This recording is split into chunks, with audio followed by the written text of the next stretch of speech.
Hey everyone, welcome back to Camp Keyframe. My name is Bas, and in today's video I'm going to show you 10 quick effects you can use in After Effects. So first off, set matte. And in here I have this this ball shape here, and I have this shadow, which is now masked within this ball with a track matte. So let's turn this off right here, and let's single this one out. This is just a shape layer with some effects on it, and it is only visible within this ball because I use this matte, which is also this ball. If I turn it on, just this yellow circle, it's above my shadow layer, and I go to track matte and then alpha matte, and then it's only visible within that ball. But what you can also do, if I just turn this off here and delete it, so we don't need this extra layer, you can go to Effects, and where is it? Channel, Set Matte, right there, and then take matte from layer, and then the ball, I want this to be visible within this ball shape, and there you go as well. So if I delete this one as well here, and just copy this set matte effect actually to this shadow 2, is the upper little highlight there. And we have this highlight in the bottom. Let's delete this as well and turn off the track mattes, by the way. Delete this matte, place the set matte effect on there as well. And now they're also all visible only within that ball shape, but I don't have these extra matte layers on top. Just keep in mind that the set matte effect will break when you pre-comp everything like this, and then you try to scale that pre-comp. Then the set matte effect doesn't work properly when you have continuously rasterize turned on. So just be aware of that when you're using this effect. I mostly use the track matte effect, but this is an easy and quick effect that you can use. Then number 2, an effect that I use a lot here is blurring your layers. So I have created these extra little bouncy balls here. And let's just delete this camera lens blur here, because this guy is just it's further away than the big one, so it needs to be a bit less sharp, it needs to be blurry. So you can go to Effect, Blur and Sharpen. You have all these different ones. Gaussian blur is a very good one, fast box blur, but for this moment I will use camera lens blur, here we go, which is the most natural blur for things being out of focus kind of. And actually the main or the standard blur radius and effects are good right like this. I think I did it here. Yeah, it's just the same. So just blur radius of 5. If I turn this one up here, it gets more blurry because it may be further away. It's a bit heavy though right now, so it needs to load a little bit. But yeah, now it's really blurry as you can see, but when something is really far away, you can get this nice blurry bokeh effect with this camera lens blur. So I mostly use that for things being out of focus. Let's turn all these guys off here. And what I also did is let's just combine number 2, the blur and the noise step number 3 a little bit, because I'm going to explain how to create this kind of grainy effect here. That's by using a blur and a noise layer. So we go to our shadow layer here, which as I called it. If I highlight this, you can see this is only this thing, and let's just delete these 2 effects for now. This is just the shape layer, like really normal, matted of course within this ball shape. And if we go to Effect and then add our blur and then our fast box blur, and then turn that up, it gets this blurry effect. And you can use this to also get this nice little shadowy thing here, but I like to make it a bit more grainy. But this way you can really easily create this nice little fade in this shape here. So that's the blur effect. Then just hop on to number 3 here, which is our noise effect. And let's go back to that shape, the shadow shape here. As you can see, the box blur, and if I add the noise, I have the noise alpha there as well. Let's add that again. Effect, where is it? Noise and grain, noise alpha. And this really works quite well together with this blur effect. And if I just turn this amount up, you can see in here, just zoom in just to be sure, you can see that this blur starts graining up a little bit. So just play around with that, what looks good, something like that, which is a really cool way to add some noise to your layers, to your blur effects. So you get creating this nice noise here. If you want to animate this noise as well, just a quick extra tip here, you can animate the random seed, because if I just turn this handle here, and you can see that it starts animating a little bit. You can put a quick expression on that, and that's by oops, do that again, by holding Option, clicking on the stopwatch here, and then pressing time times 500, and then it just keeps moving. Yeah, the ball is moving as well, but the grain is also moving right now. So that's a quick way to create some nice noise effects. And you can also, let's create a layer, new adjustment layer, and just go to Effect, Noise, and just add the normal noise to it. And I'm going to turn off the color noise here. And if I turn up this noise, you can see that my whole image gets a bit more noisy, grainy. So if I just put that at maybe 10, you can see that this whole image becomes a bit more noisy to make it a bit more real and kind of give it that, you know, that 2D animated look or something, a bit more cinematic. So that's a really quick effect just to make it look a bit more interesting and not so flat like this, which is also cool, but just adding this subtle little noise effect like this will give it a little bit more life, I don't know. Then layer styles. If I look at my these balls here, they have this blur effect on it, but because they are further away, they maybe should also be a little bit darker. And a quick way and easy way to do that is with a layer style. And there are a lot of different layer styles. Right click on your layer, and then you go to layer styles here, and we have all of this stuff. So we have a drop shadow. Let's just look at how that one looks. Let's just single this one out though. We have this drop shadow here. I'm going to turn off the camera blur for a second, and it adds it here to your layers panel. Drop down this thingy, and you can change the angle of the shadow, whatever you want. Let's just make it a bit bigger, opacity down a bit, and maybe make this color like really dark purple. So now when we unhide it, so now this is a nice little shadow on your background, and let's just delete that for now. So that's a way to create a new layer style, and we have lots of different things: inner shadow, an outer glow, inner glow, whatever you like. I'm going to use the color overlay for now, which I use a lot, so it automatically turns it red, so it overlays a color on your whole layer / composition, so the whole time, so it just keeps moving. It's just like a little like it's painted over there. And if I open that color overlay, what I use this for mostly is turn this black. And then you can turn the color overlay opacity down. Let's say maybe 20. So now this ball is a little bit more dark. Maybe 10 is even better. And I can copy this layer style. Press Command C and paste it on that guy. Command V. If I press U on my keyboard, double tap U, can open it up and maybe put this at 20 because it's a bit further back to make it a bit more dark. So that's a really quick and easy way to create some more darkness or anything with an easy and quick color overlay. So that are layer styles. This ball animation is created at 25 frames per second, which makes it look kind of nice and smooth. But sometimes you want to make it look a little less smooth and give it more of that, you know, that hand-drawn look, that classic 2D animation look. And for that you can turn on, I created also here, is the Posterize Time effect. You can see right now it's a bit more old school looking, which I really like. I really love this effect, and it's a bit less clean and smooth than this one. So you can create a layer, new adjustment layer again to put it all on top, and then we're going to go to help and type in Posterize Time, Posterize Time, that's one. And then you can see the frame rate here, and let's put that at 12, so it's half, and then play that back, and it needs to load a bit maybe.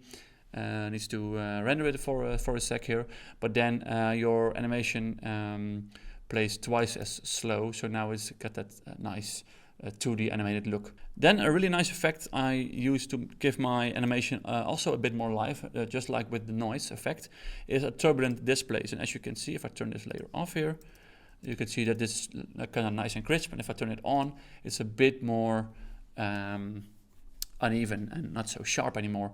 And let's just recreate this for now. Let's go to a layer, new adjustment layer, and I'm gonna go type in Turbulent Displays. It's the easiest way to find effects.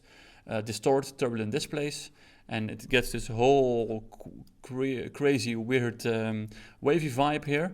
You can play with the amount and the size. If you let's put the size down, it gets a bit less wavy and bulgy, but which also looks really cool. You can use some nice little effect with this, but I'm just going to put this down and put it at 2. That's really small, and this at 30, because if I turn this up a whole lot, you can see it gets really crazy. but 30 is quite nice. And then you can see that it's all given this a little bit more life, and like maybe this hand-drawn effect. The same thing as with the noise layer. You can animate the evolution here, because if I turn this handle, you can see that it starts moving a little bit. If I press Option and click on the stopwatch, I open the expressions box and I can type in time times 500, for example, and now it just keeps on moving. You can see it a little bit. Let's zoom in here. You can see it a little bit there, that the thing is moving around a little bit. But for me, it's a bit too wavy right now, like it's like boiling water or something. So what I can do also is add a Posterize Time effect here.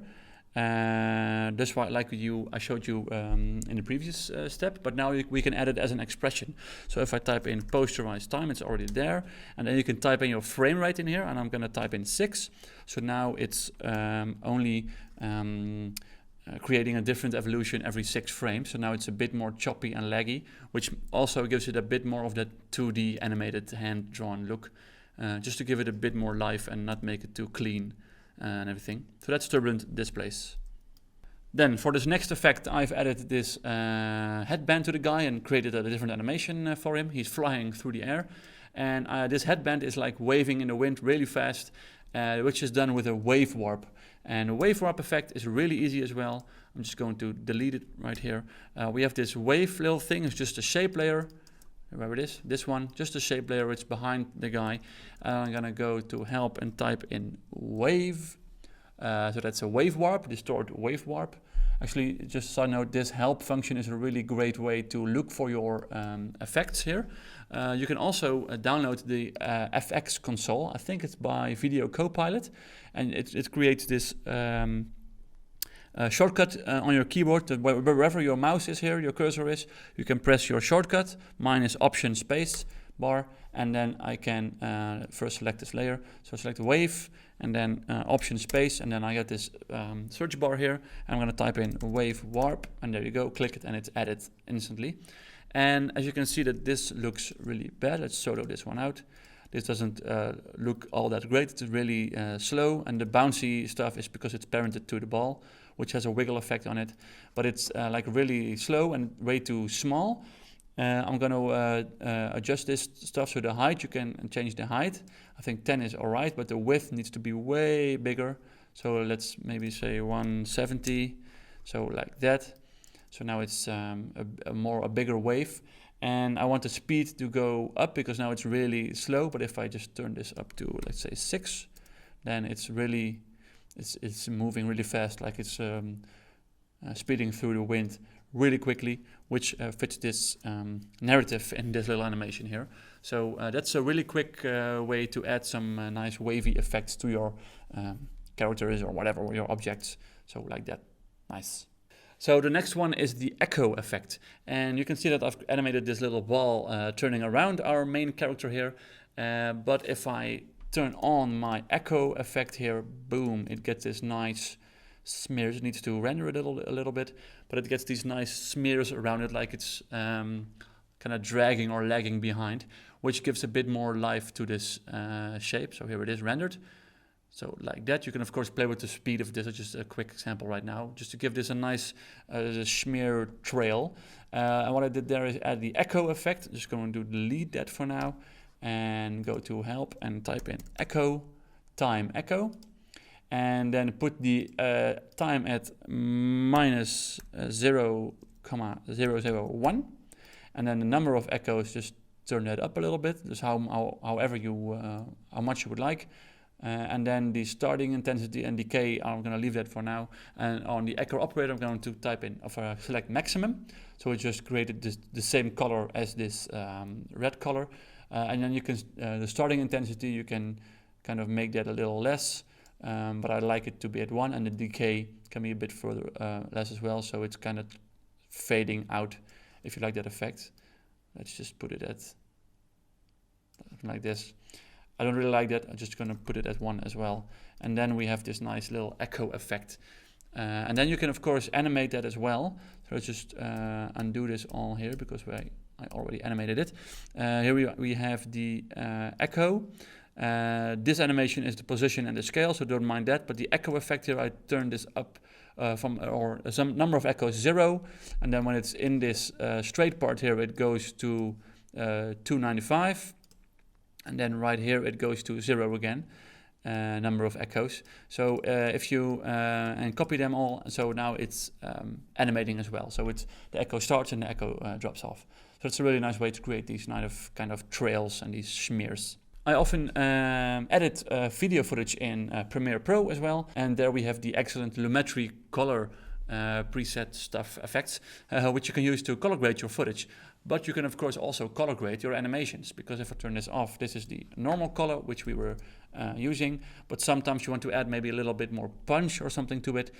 So I also create this color correction adjustment layer and add the Lumitri Color effect to it. So let's create a new one here just to show you how I did this adjustment layer, and then go to Lumitri Color, and then I open this up. I have the basic correction. You can play with the exposure, so make it a little more bright if you want. Turn the contrast up, which I'm going to do now. As you see, if I turn the contrast way up, it gets a bit more punchy, the colors. You can play with the highlights, turn that up a little bit to make it the white parts a bit more white. Black parts, maybe make the contrast even bigger. The saturation, you could turn it up to make it way more colorful. This is already really colorful, so it doesn't really do much here. Then we can get to the, if I close down my basic correction part, here we can get to our creative part.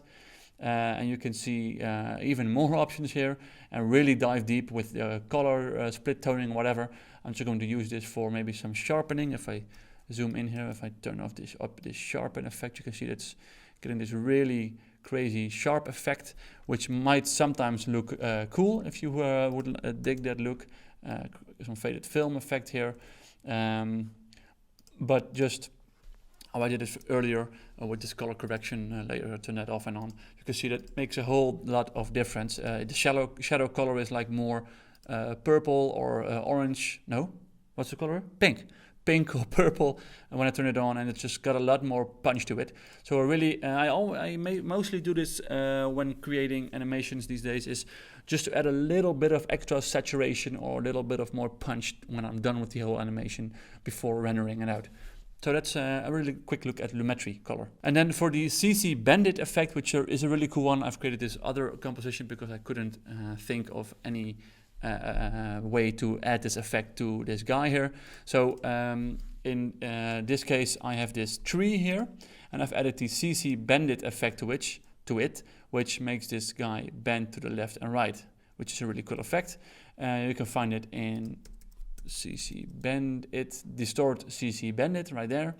And I've animated it as well, because let's say I have this ball here that is flying through the screen, like really fast, and I've made it the CC Bandit effect to go from 0 to 19 and back to 0 again, and I just gave this some really quick, like it's instantly jumping to the high number here. So when this ball is rushing by, like it's like the tree is moving in the wind a little bit, or the speed of the ball adjusts the tree. So that's a really cool way to bend your layers. Yeah, it's just a really easy and quick effect to see. Let's see how far we can go there, like that. Nice. So that's CC Bandit. So that's it for this video. Thank you guys for watching. I hope you learned something, and maybe you can use some of these effects in your own projects. And I hope to see you on the next tutorial on Camp Keyframe. Thank you. Bye bye.